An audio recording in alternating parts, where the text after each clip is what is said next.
بسم اللہ الرحمن الرحیم۔ تجوید کے آج کے لیسن میں ہے جزم۔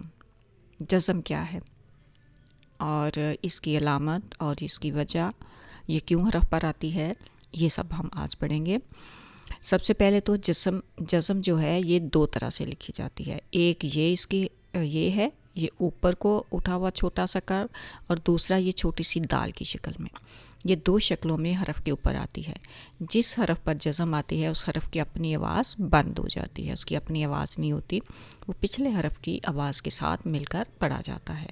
اور جس حرف پر جزم لگائی جاتی ہے اسے مجزوم کہا جاتا ہے۔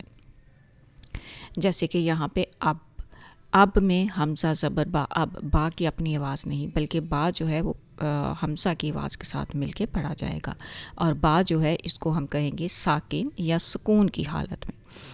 اور دوسری بات یہ کہ با جس حرف کے اوپر جزم ہوتی ہے وہ حرف کی جو آواز ہوتی ہے وہ اپنے اس کے مخرج پہ آ کے ٹھہر جاتی ہے۔ یعنی کہ اگر آپ کو کسی لفظ کا حرف کا مخرج نہیں پتہ تو اس حرف کو آپ ساکن کر دیں، اس کے اوپر جزم لگا دیں اور پچھلے حرف کے ساتھ ملا کر اس کو پڑھیں، تو جہاں پہ آپ کی زبان رک جائے گی وہ اس کا مخرج ہوگا۔ جیسے اب دیکھیں با جو ہے یہ کہاں پہ آ کے آپ کی زبان رکتی ہے، آپ کے دونوں ہونٹ جو ہیں وہ مل جاتے ہیں اب، تو یہی جو ہے یہ با کا مخرج ہے، با، یعنی کہ دونوں ہونٹ ملیں گے تو با ادا ہوگی۔ اسی طرح بن، تو نون کی آواز جہاں رک جائے گی وہ اس کا مخرج ہوگا، اور نون جو ہے وہ کیا ہے، ساکن حالت میں ہے، سکون میں ہے۔ اب ہم اس کا جو ہے تھوڑا سا دیکھتے ہیں مشق اس کی، پڑھ کے دیکھتے ہیں۔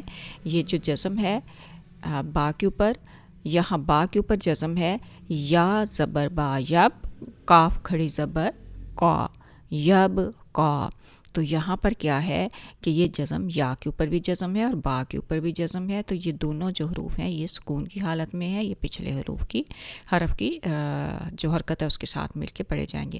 اصل میں کتنے حرف ہیں یہ، یب قا، کیسے ہے یہ توڑ کے اگر اس کو لکھیں، یب قا۔ اسی طرح تج زا، اس کو بھی توڑ کے لکھیں گے تو اس طرح سے یہ لکھا جائے گا، تج زا۔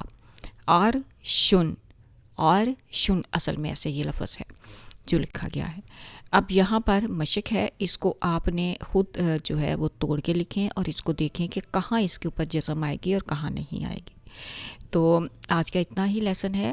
تو مطلب کیا ہوا جزم کا، کہ جزم جو ہے وہ جس حرف پر آتی ہے اس کو ساکن کر دیتی ہے، یعنی ایک ایسا حرف جس کی کوئی آواز نہیں ہوتی اس کے اوپر جزم ہوتی ہے، یعنی جزم جو ہے وہ حرف کی آواز کو بند کر دیتی ہے۔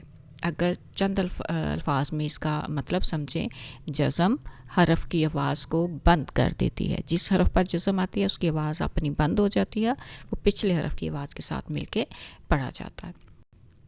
اللہ ہمیں قرآن کو بہترین سمجھنے اور بہترین پڑھنے کی توفیق عطا فرمائے، کیونکہ جتنی بہتر تلاوت کریں گے پہلے آپ کو خود اچھی لگے گی اور اللہ تعالیٰ کو بھی اچھی لگے گی۔